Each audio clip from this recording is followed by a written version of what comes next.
Laundry muna kami mga lods habang nag-grocery. Mag-laundry muna kami. Yan yung mga gamit namin sa Korea. Binili ko mga lods. Yan. Tapos yung isa, yung almond croissant.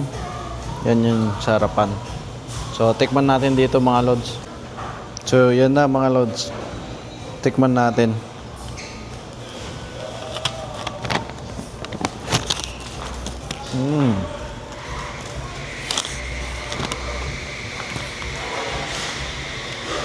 Okay rin mga lods.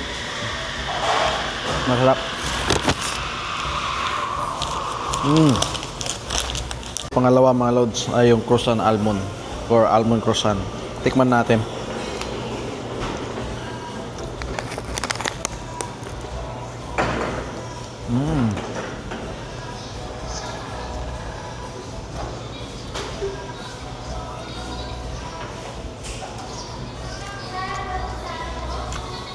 Okay rin.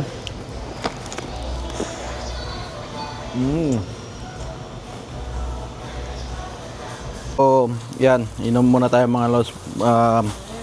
Taro milk.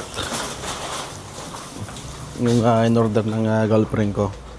So, try natin.